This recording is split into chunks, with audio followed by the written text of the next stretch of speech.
sky.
Pain has a face.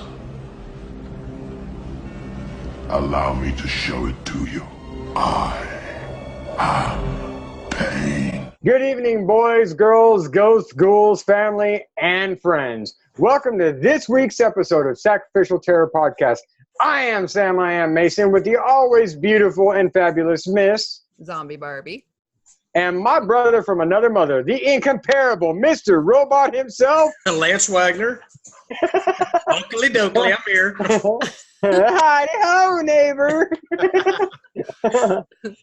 And tonight's show is brought to you by Sacrificial Pawn Productions and produced by Miss Samantha Wagner and Miss Zombie Barbie, who is currently healing right now in the ICU. But by the time you guys view this, she will be home and back behind the camera. So here we go. Tonight's show, we have the one and only Mr. Mitchell Altieri. Got it. Did I say it right? You got it right. Got it. Holy shit, I didn't fuck up his name. Woo! For once, it's right. Yes.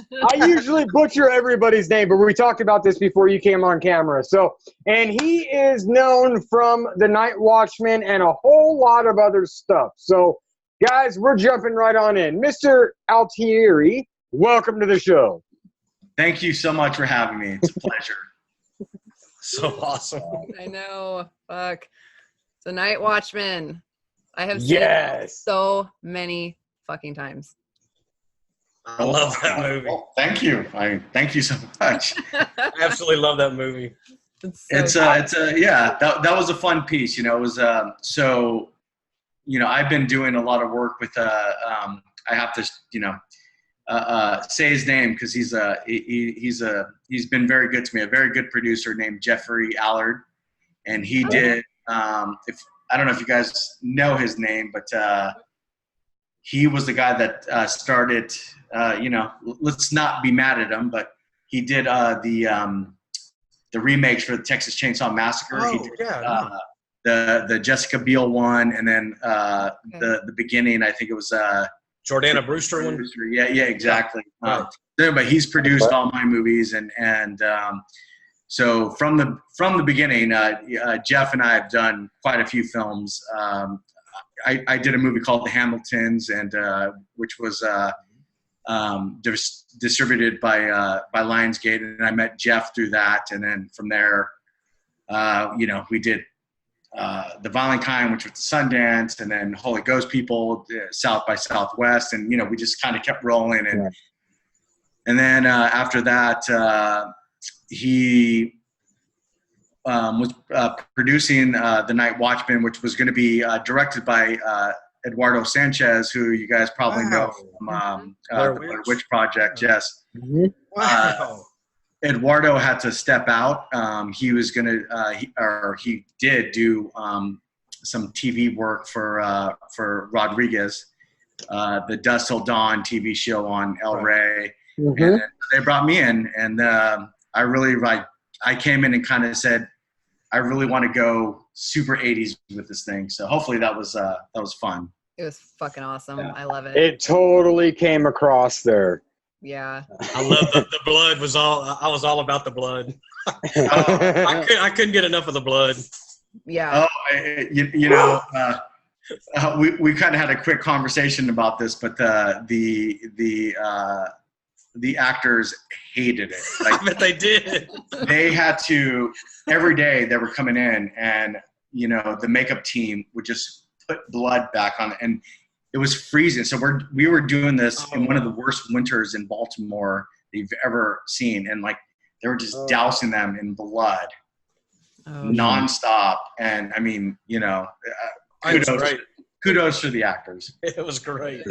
My favorite part is when Max when he slips on it. And he's like, oh yeah. Something's sticky. He fucking screams his head off. That's my favorite part of the movie. Max is great. We got Max late in the game. We started shooting, and then he was kind of our late arrival, and he was amazing how he just kind of really just jumped into it and just,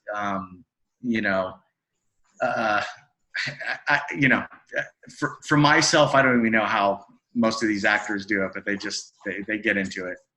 Mm-hmm. Well done. It's not always easy, but it's definitely always worth it when you see the footage and see what you've accomplished. From a filmmaker standpoint, I thought it was absolutely beautiful. Rhiannon talked about him slipping when Max slipped on the blood. I thought that was great, but my favorite part was where what's his name? Was it Gary Peebles? I think it was that's the security officer. That's Blimpo. No, he was Blimpo. Yeah. Okay. Who was the black security officer? Is that Dan DeLuca? That was Kevin Jiggets. And that's his name in the movie too, right? That's his last name in the movie, right?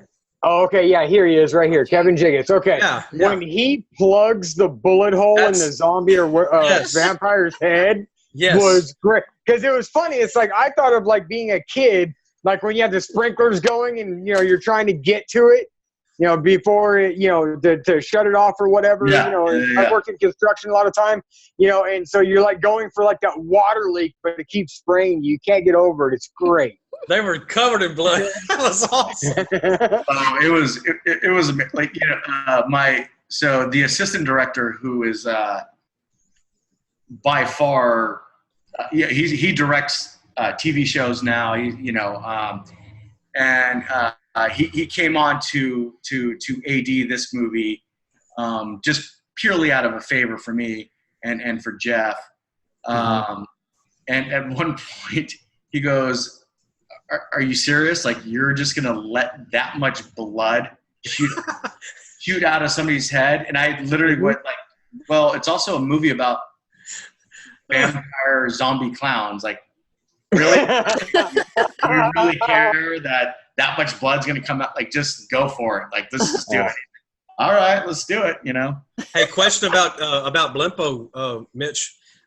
How tall is he? Because I couldn't find that anywhere. Do you have any idea how tall he was? I don't want to speak out of turn because I actually don't know, but he's humongous. He's also, he looked like he was. Yeah, and he's also the stunt double for from Guardians of the Galaxy. For Drax. Yeah, he's the personal stunt double for him. Is that Batista? Yeah, Dave Bautista. Yes, Okay. Batista. Yes.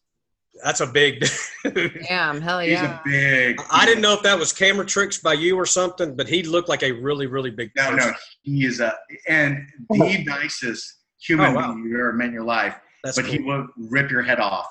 He knows pretty much like, any kind of karate, martial arts, MMA fighting stuff. I mean, literally take your head off, but the kindest soul you've ever met. His makeup and prosthetics, whatever was used, were perfect too. I mean, I was telling him before you came on, absolutely freaked me out. That was a good scary clown.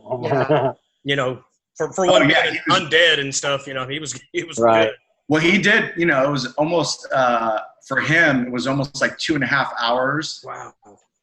And RJ, our special effects, there, he was on what was that show? God, I should know this stuff. Sorry, my brain. But Probably meet 1,000 people. Face Off, I think. Yeah. So he was like one of the winners of Face Off, like season 3. So we had good prosthetic work, which we were talking about this also. It was like love that, like practical effects versus visual effects. Please, thank you. Yeah, when we were talking yesterday, and whenever you were telling me about the blood, and that they hated it, I'm like, I would fucking love that. The more blood, the better. Absolutely. Exactly. Well, there's something about it that it's like, which is amazing. It's like you really get the characters like into it. Like, you start spraying blood on them, they love it. We just, it's they really get into the vibe of it. I like how when the shit kind of hits the fan in the office, there's blood everywhere. The ones that are caught in the office, you can see it on the window and stuff. It's just everywhere. The great thing that we had with that set was that they were going to destroy it. Oh wow! So they were just like, you can do whatever you want with it. Because a lot of times when I shoot a movie, when I shoot a movie, it's like we've been in so much trouble for the damage blood-wise that we've done on walls and stuff. I'm sure you guys all have had to deal with that, but this was more, they were just like, you can just do whatever you want. That is awesome. That's super cool. You don't get that too much, especially from locations, when you're dealing with site reps and stuff like that. They don't want you to upheave anything unless you're paying for it and it's in the contract. So to get somebody that allows you to do it is phenomenal. There's no it was great. It was great. That was so cool. Mm-hmm. Oh, yeah. Another one of the parts, it wasn't gory or nothing, but whenever they were, Ken Arnold or whatever was telling him about, how everything works and shit. He's like, we suck each other's Tuesdays. He's like, are you even listening? Yeah. Yeah, we suck dicks on Tuesday. Dicks on Tuesday. Normal. That was so good. Okay. I have Gary Peoples' information. Okay. Cool. He is 6 foot high. He weighs 270 pounds. His coat size chest is 48. Shirt's extra L. And he has a 36 waist. Man, I thought he'd be a lot taller than that. Right? Yeah, huge. You sure he's not 7 foot? Are you sure you're reading that right? I'm pretty sure I'm reading it right. I have IMDb Pro for my actor director page, so yeah, I'm pretty sure it's right. Taller than me. Well, Patrick Boyer, who was one of your clowns, he's like 7 foot something. Yes, he's huge. And then also we had another guy who played. He's our art director. He's done 2 of my movies, and he's also I think he was like 6'6" or 6'7". So he played Colossal. Like we just named the clown. Like, you're not going to get it from the movie, but. He's also a professional rugby player. Oh, shit. Yeah. So I'm sure I'm 5'8". So everybody. I'm the short guy everywhere I go. When I met Gary, I was like, yeah, he's tall. I mean, 6 foot, it's like, 3 or 4 inches taller than me, but still, like, that's tall to me. But plus wide. Twice as wide. Yeah, really wide. Well, he just looks it. Like, when you meet him, except for the just pure kind heartness that he has, it's, you just look, you're like, Jesus, you're a huge man. Like, That's awesome. You're a huge man. James, did you say Remar? James Remar? James Remar. Oh, yeah. Remar, okay. James Remar, yeah. Very famous. Good get right there. I was actually so one of my favorite movies that James was in is, I don't know if you guys remember, it's an old Walter Hill movie from the 70s called The Warriors. Oh, absolutely. Uh-huh. So he's Ajax and The Warriors. So yeah, that to me was like, I grew up on that stuff. I love that stuff. And so it was really cool to have him in one of my films. Hell He yeah. wore the vest just like the guy from Xanadu, right? You got it. Yeah, that Got it. was like his right hand man or something like that, I guess. That he was the Right. he was like the I guess number 2 if you want. Right. It's been so long since I've seen it, but I remember the Warriors come out and play, and Oh yes. I love that's a classic. I mean, Yeah. Can You Dig It and all that? That's a classic movie. Love that movie. Yeah, that's the kind I love that stuff. When I saw him in that, I was like, that's a good get right there. Oh Yeah. yeah. It was actually pretty enjoyable to work with. He showed up on set and he was just like, he was tired and and I just told him, I go, look, I've seen a lot of your movies, and he was just, like, well, all right, let's do it. And I was like, no, wait a minute, like, I like your stuff, like, let's make this work. And he's like, all right, let's do it, make it happen. That's good stuff. Nice. He's all perverted and shit in there. Amazing. Randall. Oh yeah. Yeah.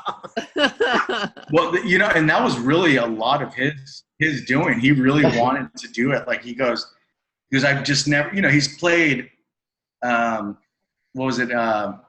Sex in the City. He was like this, the hot kind of, wealthy man.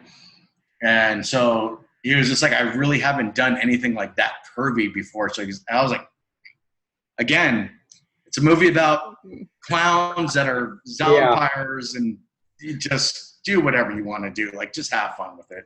That's so cool. Yeah. Nice. Nice. Hell yeah. Yeah. So 2 of my favorites that you did is The Violent Kind and The Holy Ghost People. I love those movies, but The Violent Kind, that I was telling Lance and Sam, that's like my all-time favorite. Fucking love that movie. Thank you. I appreciate it. Yeah. I enjoyed making that movie quite a bit. So I did a movie called, well, you guys know it. I did the remake of April Fool's Day, which was not my funnest experience. Just I did the Hamiltons, and after that, Phil and I, known as the Butcher Brothers, we got hired by Sony to direct a studio movie, and it's hard for 2 indie dudes to like just all of a sudden jump into making something so small to having millions of dollars to do it. So anyway, the Violent Kind was our kind of say, hey, we're not going to keep going on with the studio stuff. We want to get gritty. We want to go NorCal. Like, this is what we grew up with. And we want to make a kick-ass, horror movie, about it. So we really, and it's still one of our favorite. I mean, that movie is, you have no idea how much of the, how much fan mail we still get about I'm still not 100% sure what that movie's about. There's so many I'm random not kidding. parts. I have no idea. Like, yeah, we went nuts. That's awesome. Well, because you were saying according to the synopsis, for those of you, am I breaking up? No, Did I cut you off? Yeah, you did, but it's okay. Go ahead. No, go Damn ahead. it. Damn it, delays. But yeah, you did freeze. Shit. Well, since you're frozen, I'll continue. Because you were saying, Mitchell, that Am I back? yeah, you're back, but I'm talking, so hang on. Okay. Go ahead, sweetheart. A lot of that movie was, your personal things that you liked, like the bikers and the greasers and right. Absolutely. I mean, that's just what we were talking about. Like, being able to work with like James Remar and doing that stuff, like where we're getting, movies like the Wanderers, the Warriors, the Outsiders, all that stuff. And we really was like, okay, wait a minute, but like, how can we like turn this into a horror movie? And, cause that's literally what grew up like, greasers that's grown up in South City and NorCal was, that was our thing. Yeah, I love that one. The grease. Am I back? Yeah, you're back. Okay. I'm sorry, I'm having issues with my Wi-Fi, so I'm missing a whole lot of this shit, and it's pissing me off. Don't worry about it. You were going to say something about the IMDb synopsis on the movie? Sam? Yes. For those that don't know, The Violent Kind came out in 2010. And the summary is, one night at a secluded farmhouse deep in the northern NorCal woods, a small group of hardened young bikers and their girlfriends are tormented when one of the girls becomes savagely possessed by a gang of rockabilly, seemingly from the 1950s, descends upon them to collect what is growing inside of her. That was my favorite part, the greasers. That's awesome. I loved it. And Joe Yeah, or Egender? Joe Egender, yeah. I love him. You know, and you just read that synopsis, and I'm still not 100% sure. I have no idea. Okay. Well, Why not? and I actually feel really bad because we try to like do research on our guests before we have them on the show. And I did watch the Night Watchmen, but I didn't have a chance to watch The Violent Kind yet. So that's next on my list. But to me, it kind of sounds like Jesus impregnates a woman who happens to be a 50s greaser mixed with like Sons of Anarchy. Where'd you get Jesus from? Something growing inside of her. It's a demon. A possession? How did Like it get possessed, there? yeah. But how did it get there? Not Jesus. That's why I love the movie. Like, I have no idea. Mitchell's like, I have no idea. Don't look at Mitchell. Don't look at Mitchell, Sam. That is awesome. That's what I'm picturing in my head when I read the synopsis. When we wrote the movie, I will or will not say that there was a lot of whiskey involved. Oh, wow. Okay. That sounds about right. Maybe a little pot. I don't know. We just came up with something. I cannot confirm nor deny that statement. And it's gory. I love the gore. And the crazy thing is, so we had just shot the movie. We had a lot of great actors on, in the movie. So there was a lot of hype on the movie, quite a bit. But as we were just talking about, it was just a very, even from the writing prospect to the shooting prospect to the editing prospect, it was a hard movie to kind of put together. And so I told the producers, I go, look, we're very behind schedule. So like, we're not going to submit to Sundance. We're just, we're going to be too late. So let's, put our eyes on South by Southwest or Tribeca's, which are obviously, just as great film festivals. Just more of the idea of that, we're so behind schedule. And Trevor Graw, great, human, who at the time was the senior programmer at Sundance. He calls me up out of the blue and goes, I heard you guys have this movie. I heard it just nuts. Everybody's been talking about it in the horror community. Like, would you care about sharing it? And I was like, oh my God. I go, we have like the first 2 acts done. The third act, we don't even have anything. So we actually sent 2 acts of the movie and just photographs with text at the bottom of what happens at the anyway. And he goes, calls me up, and I remember this because it was pretty intense. It was like he called me on my birthday. He had no idea it was my birthday. And he goes, if you can get this movie done by, January, whatever the time for Sundance was, mid-January, he goes, you're in. Wow. And I was like, what are you talking? I go, wait a minute. I sent this just because you asked. Like, I didn't think that this was actually a real thing. And so we get in, and it was, so from that moment on, we had 5 editors working around the clock to get the movie done. Oh, wow. Yeah, it was brutal. We premiered it. It was good. It was a little too soon. So once we premiered, somebody wanted to buy it, but then we decided that at the time, I was Phil and I should say, both of us. We were also managed by Rob Zombie's manager, so he brought in Rob's editor, who did all of shit. all of 3 of Rob's movies, and came in and fixed it because he's like, there's no reason he should have 5 editors working on this movie because I'll clean it up. So I got to be thankful to Rob Zombie. He hit his people like came in and fixed the movie. Damn. So you're a Rob Zombie supporter then, right? I really like him. Yeah, he's really good, and I like his movies. Sick. And yep. We do too. We it was funny at the time.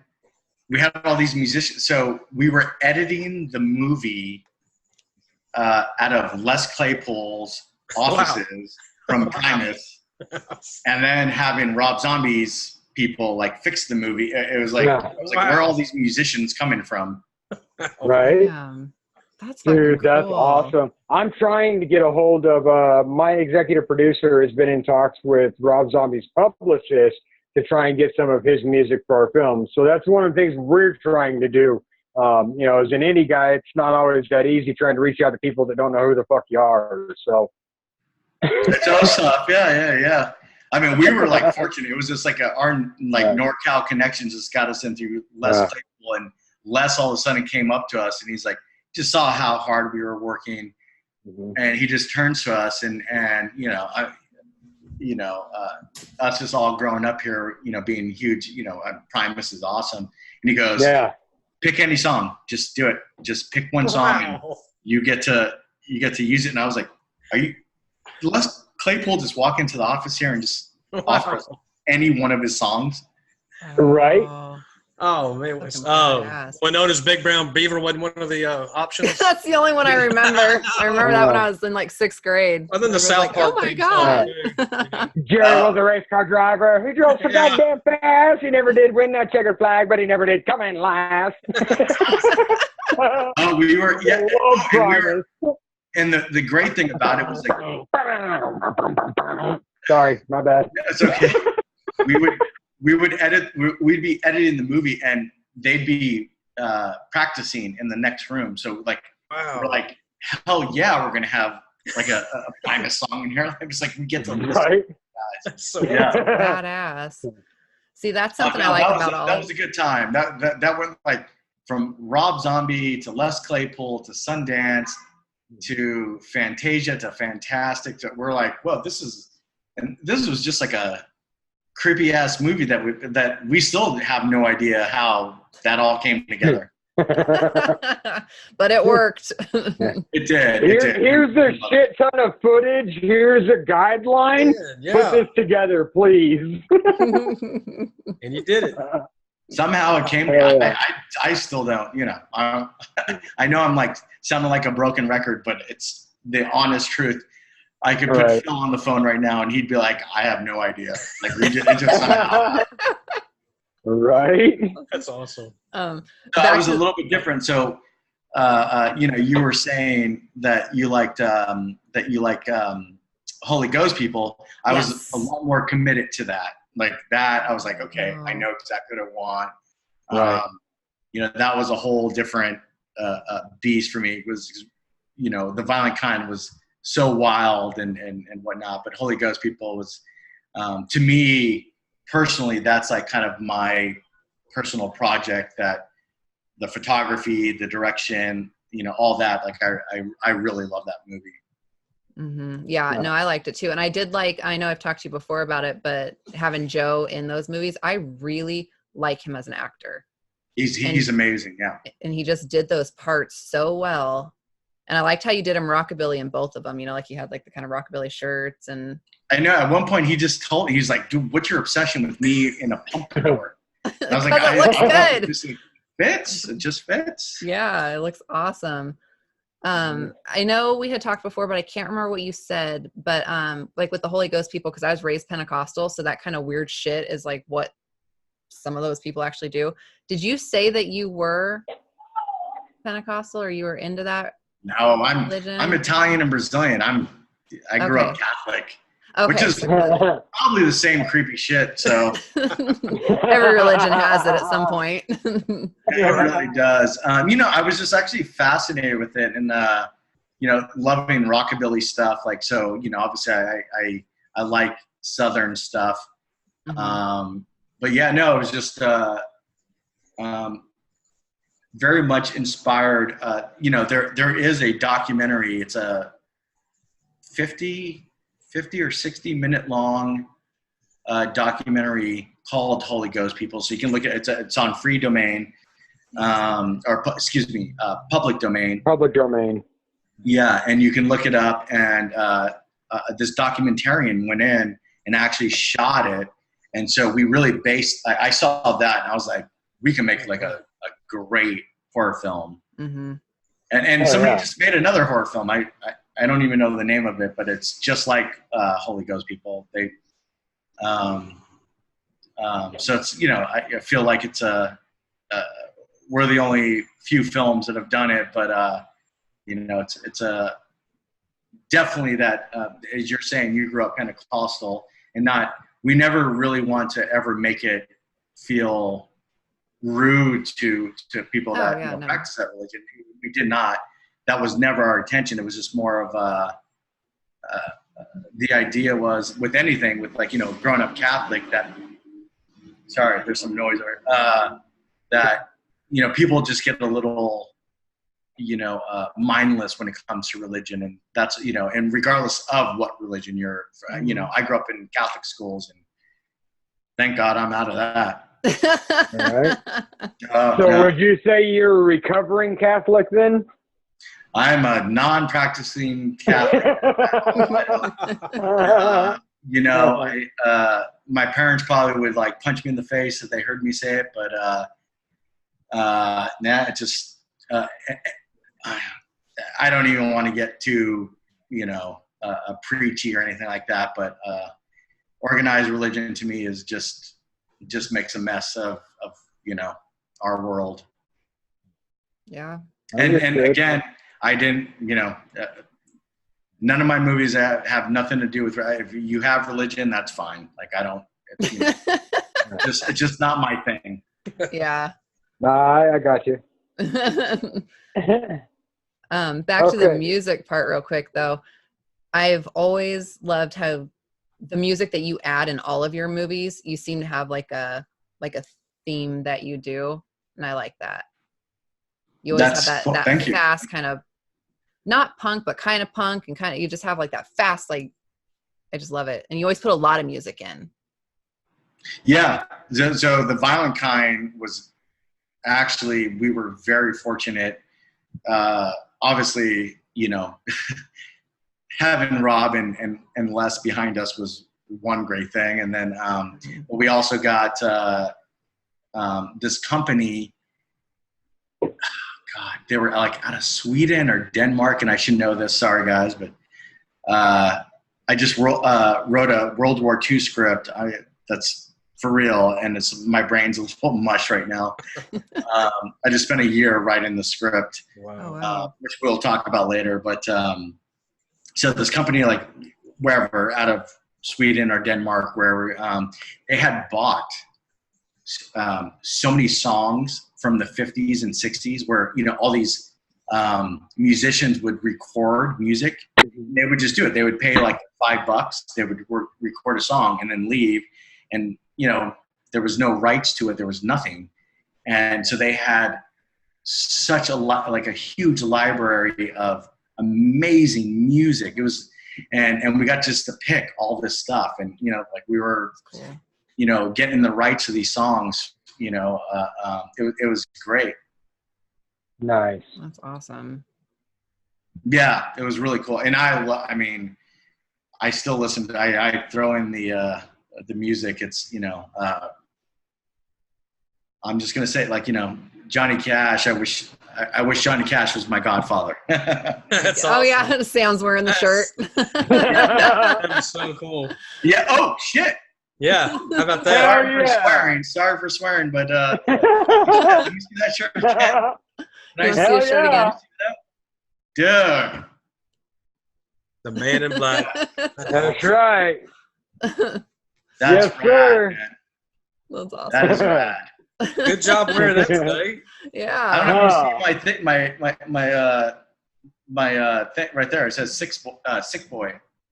I Yeah. saw that. Johnny Yeah. Cash. Oh, yeah. Yep. Hell yeah. That's cool. That is so cool. If When I had put the correlation together, I might have called you Sue. I love it. When I see Sick Boy, I think of Social Distortion. Sick Boy. Yeah. That's right. Mitchell gets all quiet. Mhm. All right.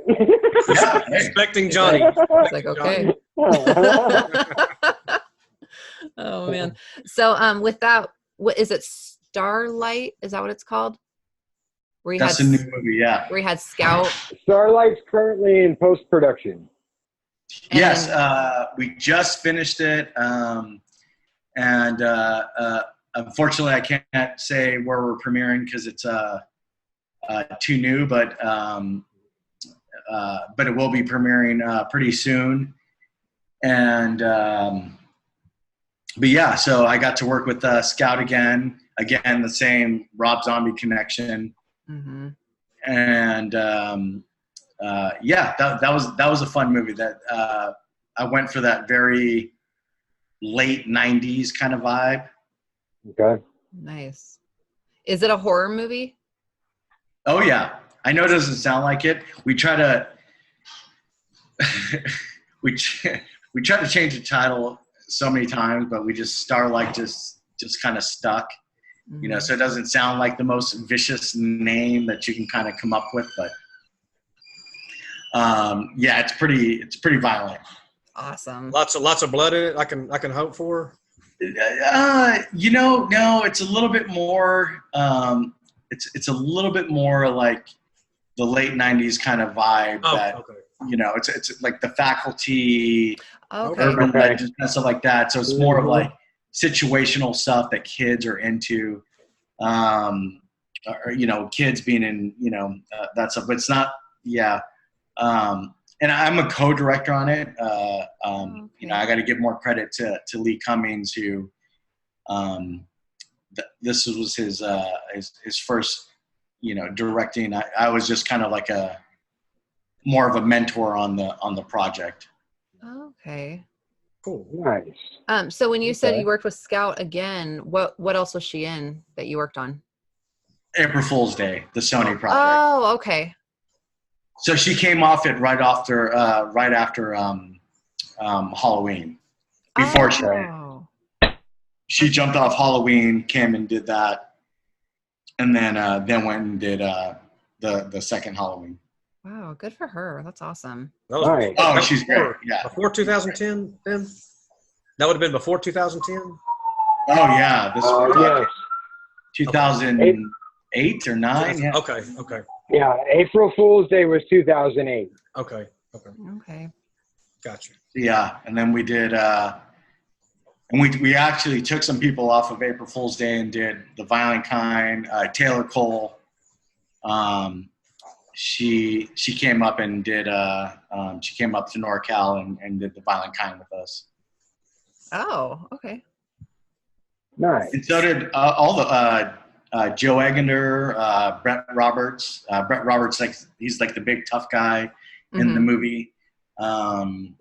Joey Mack, who plays Jazz, who's like the guy that's always dancing. All those guys. I liked him. He was cool. Yeah. So we pulled all those guys from April Fool's Day or from the Hamiltons and all that. Oh. I'm blanking on Joe. Is Joe the guy from Cabin Fever?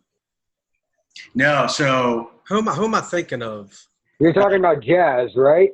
yeah, so that's Joseph McAleer who played Jazz. But you are correct. I did a movie in 2017 with Joey Kern, who is from Cabin Fever. Okay. And also Luke Edwards, who, remember that movie, what is it called? Oh my God, I'm blanking now. Where he inherits the Minnesota Twins, Little Big League or something like that. Okay, yeah. And he was also in the movie with The Wizard with Fred Savage. Okay. Fred So Savage. that's been around a while then. Yeah. Gotcha. Nice. And then Awesome. Beginner's Guide to Snuff. That's one I still need to watch. Oh, you haven't seen it yet? Oh, I haven't seen that one. No. That's a fun one. Yeah, that's a fun one. It's you can find. I think it's on. If I'm not mistaken, I think that one's on Hulu and Netflix now. It might not be streaming on Netflix, but it's on Hulu and Amazon Prime. Oh, okay. I'll have to add Nice. it on Amazon then. 'Cause Done. I know I had checked Netflix. And it Hell wasn't yeah. there. Very Huh. cool. That's awesome. And so Oh yeah, your Hell next script that you're yeah. talking about, your World War, do you say World War II? World War II. Yeah. So that's. Start. I can't really talk about it too much, but I can say that it. You know, I wrote a World War II script, which is very different from what I do. Mm-hmm. But something that's very passionate to me. I love war movies and especially World War II. So I was able to do that. Yeah, it's taken a long time. It's based on a real person who I'm just trying to be careful. Right. Well, it's all Please. private right now. It's, Yeah, please. But I think I can say he enlisted at age 16 and fought the Battle of the Bulge, Oh, wow. which was absolutely brutal. It's pretty sad, but it's intense. Wow. Nice. Cool. When do you start production on it? Well, I'm just a writer on that. Oh, okay. Yeah, I'm just a writer on that. That's we'll. No, I like to direct horror movies. Okay. All right. Trying to take on a World War II period piece. Nah, pass it on. Okay. Give me an old rundown warehouse I can bloody up real good and they can tear it Yeah. down. No, That'd be awesome. Hell yeah. they're men and women. Like Catherine and Clint and Mel Gibson, like those people that they know how to do that stuff a little bit better than I do. Awesome. Understood. Yeah, understood. So with the Butcher Brothers, do you do all of your movies together, or do you guys kind of go off and do like separate projects? Or We do a little bit. So Phil and I we've been making movies since the late 90s together, and we have done practically all our movies together. Depends, we sometimes think about like he'll produce something, I'll direct. For a while there, I was like kind of directing a lot of them, and he was producing. But we are coming back together to co-direct a movie, which is at the moment titled Central Valley.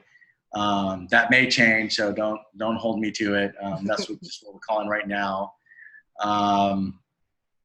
And it's a really cool concept. Again, I can't really talk that much about it, but we will. The two of us will be co-directing again, which is going to be fun. We haven't co-directed since the sequel of the Hamiltons, the Thompsons. So that's the last time we did it. Last time we co-directed, we were in London together. Wow. But then we still did movies together. Just we just decided at one point we're like, well, you don't really need two quarterbacks. You know what I mean? Yeah. I didn't realize the Thompsons was a sequel to the Hamiltons. Yeah. Okay. Yeah, it's the same. Yeah, that's we did. It took us a while to kind of get back into it.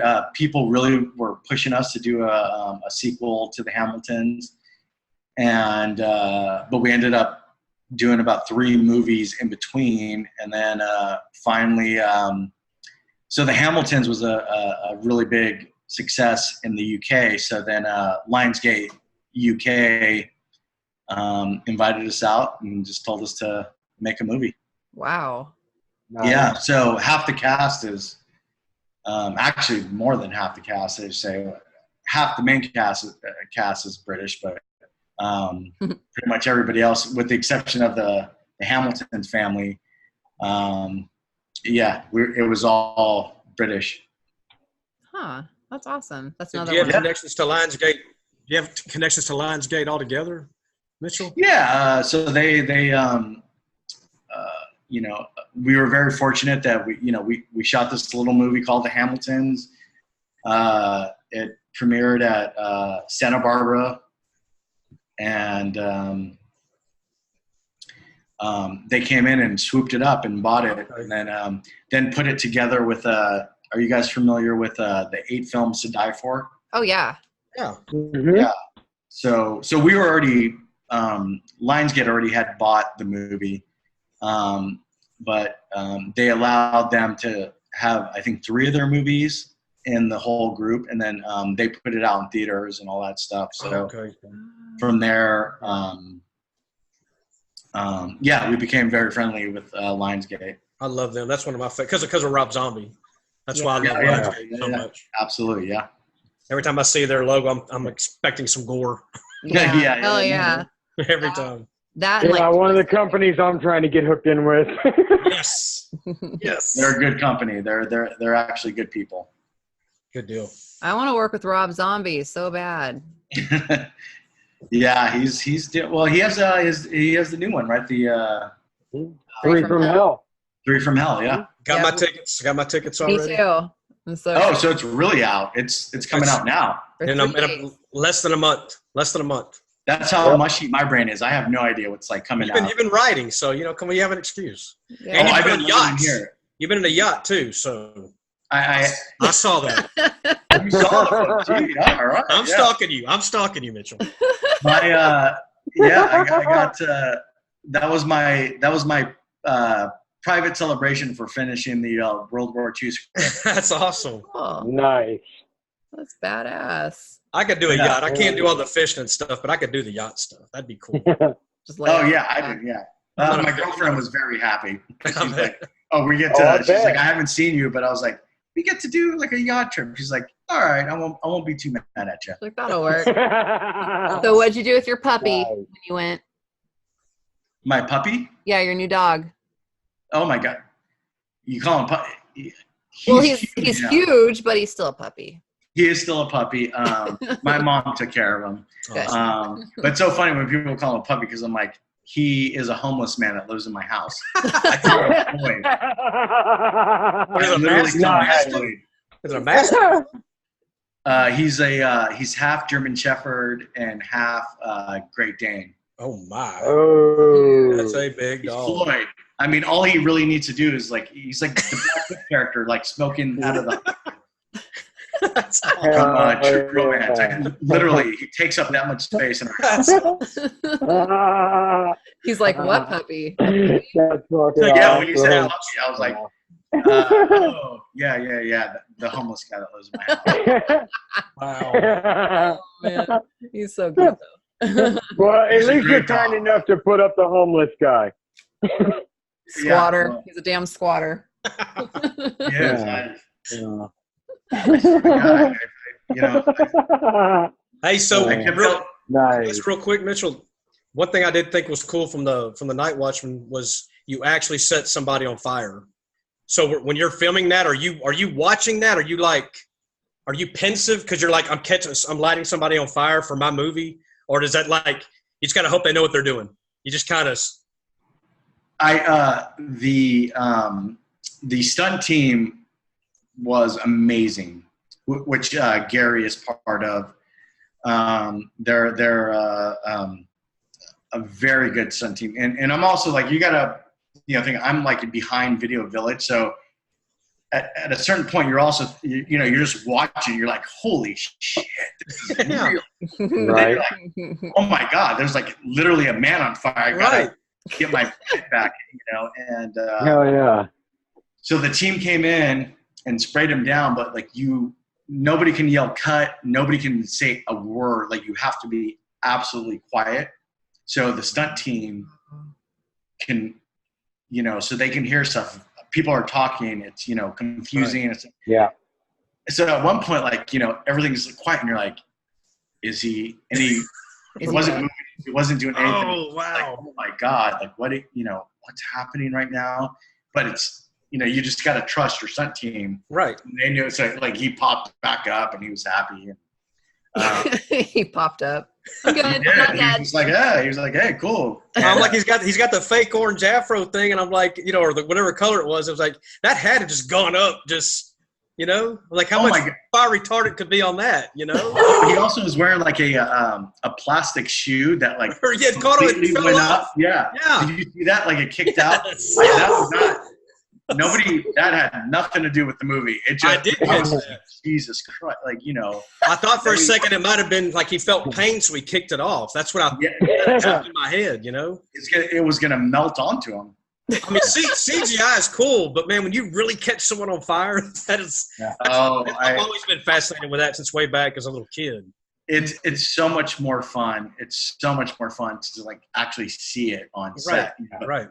It truly is like what we were talking about was like, you know, when you get to do the practical effects, Mm-hmm. you know, you're kind of like in an amazement too. You're like, holy shit. Exactly. Like, Yep. like it's just happening. So you're just, at one point you're like, oh yeah, I got to get back, like head back in the game. Cause it's so awesome.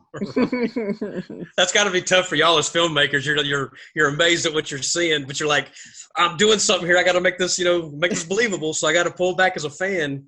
That's got to be tough. That's got to be tough. It is. We had on April Fool's Day, we had a stunt performer. She had to do. She was a scout stunt double, and she had to flip off a second-story balcony. Oh shit! And then land on a table. And so the stunt team had, you know, they cut the table so it could have cracked, but it never cracked. And she like bounced off the table. Oh, you know, and at that moment, I was like, is she paralyzed? Is she dead? Is what's going on? And then she also just bounced up and was just like, she had the wind knocked out of her. So it was like everybody was quiet. And a very professional stunt team. So, you know, they handle, like, again, nobody can talk.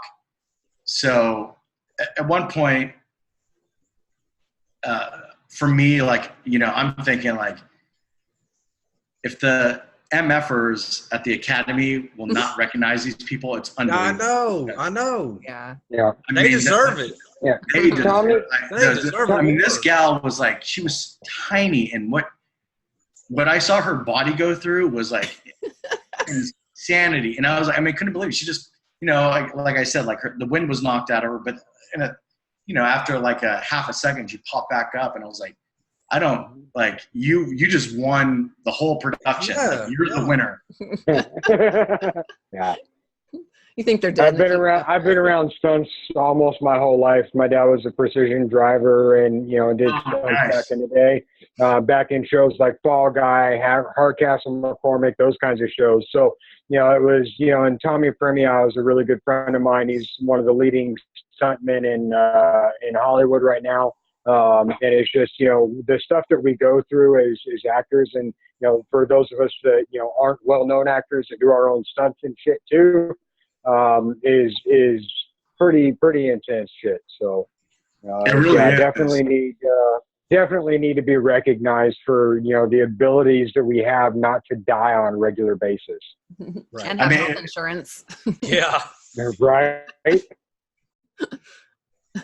I believe. I mean, you know, it's like making horror movies. I'm just like, if it's not for stunt teams that come in, you know, our horror movies would not be as cool. Right. Leave that. Absolutely. They would not be that cool. That thing you said about the awards not being recognized in the awards, I started following Max Wassa a few years ago, and she's connected to all that.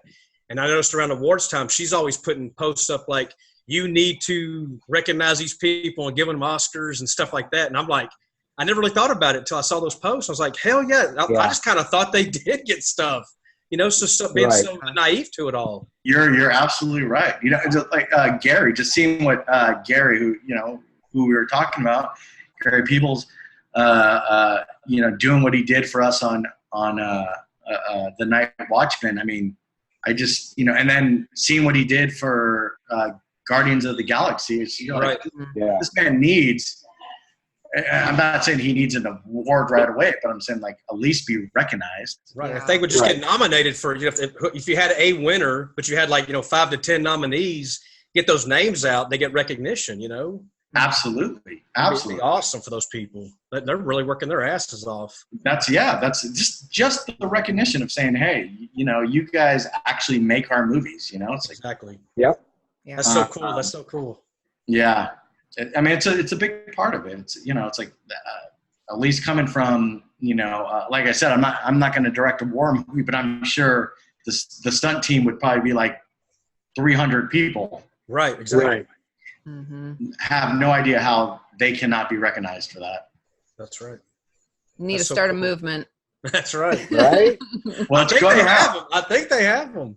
Yeah, the movements are happening. Yeah, They're happening. I'm trying to support as much as possible. That's so Mhm. cool. Wait till Normal Terror comes out and I actually have a voice to stand on. There you go. You have a voice, sir. I do, but I'm working on getting a bigger one. It's coming. Absolutely. Appreciate that, brother. All right, guys. Well, I guess we're about that part of the show. Mitchell, appreciate you so much for coming on. Is there anybody you want to give any special shout-outs to or special thanks to? Talk about anything you got coming out or coming up?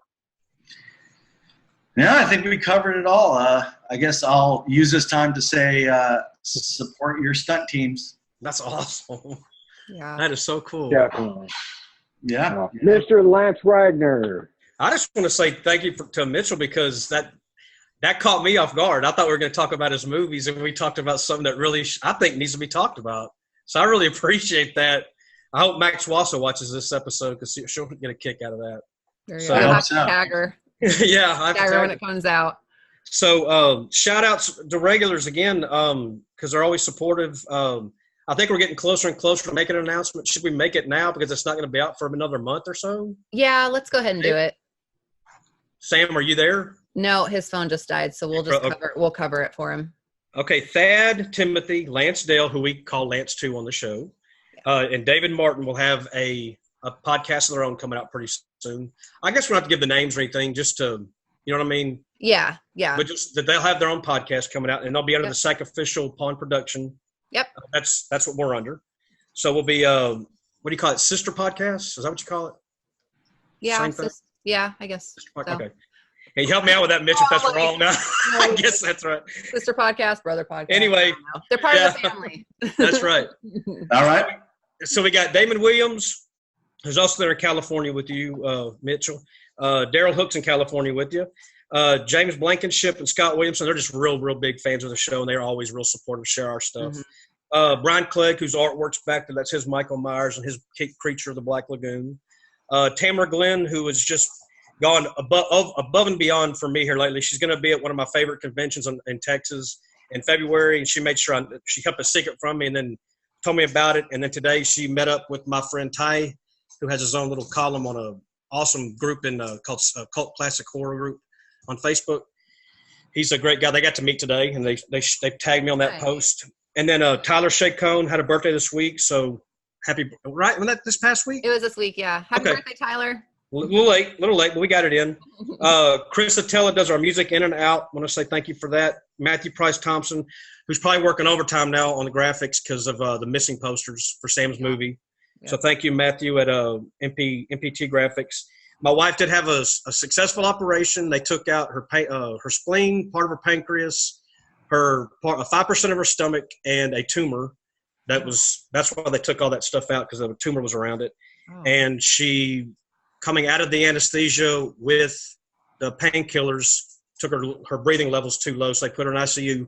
So she's in ICU for one more day, but she's breathing. So people know why I'm doing this. She told me to do it. She's breathing good. She told me to go on with the show, and but she should be in a regular room tomorrow. So we're on the healing side now. Yes. And I got to say, my co-host. Her book is out now, Broken Halo, Rand and Nicole. It's only 400 and something pages. And then I finally got Joe Castro's Xenophobia. Hell yeah. Nice. Which everybody in the world, I think, has it. So I finally got it. Not too long ago. Yep. And Ty and Asaf, all right, Yeah. at My Indie Productions. They're awesome. They love us. We love them. And I, once again, Sam, thank you, Sam, Mason, Ian, Zombie Barbie. I love y'all so much. And Mitchell, it was so awesome visiting with you. You got to come back. Is there going to be a Night Watchmen 2? Do we know yet? We don't know yet, but okay.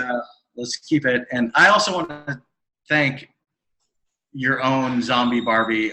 She's been a very good friend, and I love chatting horror movies with her. And she speaks highly of you all the time. Well, I really hope that her and I get a chance to make a movie together. Awesome. So I am trying to do it That'll be for awesome. years. I'm like, come on, Mitchell, we got to do something. Well, you've been beyond of a great friend, so I appreciate it. Yeah, awesome. thank you. I'm glad that we are. We've never even personally met, and who cares? But thank you for being such a nice person. Yeah. She's always like, we've got to get Mitchell on the show. We got to get Mitchell on the show. Got to make it happen. Yeah. Well, I'm thank so you guys glad so we much did. for having me. Yeah. Yeah. Thank you so much for coming on. And I want to thank everybody that Lance thanked. You know, we have a huge group that just really helps us and supports us. And, again, thank you to my co-hosts. You guys are amazing. Without you guys, we wouldn't have the show. And I love you guys. And we love Samantha. Give her our love and prayers, and can't wait to see her back. And then thank you, Mitchell. And you're a great friend too. And I love you to death. And you guys are just all so amazing. Awesome. Thank you. Awesome. All right. And until next time. We'll see you next time. We'll see you. Bye. All right, guys. Thanks, Bye. Mitchell.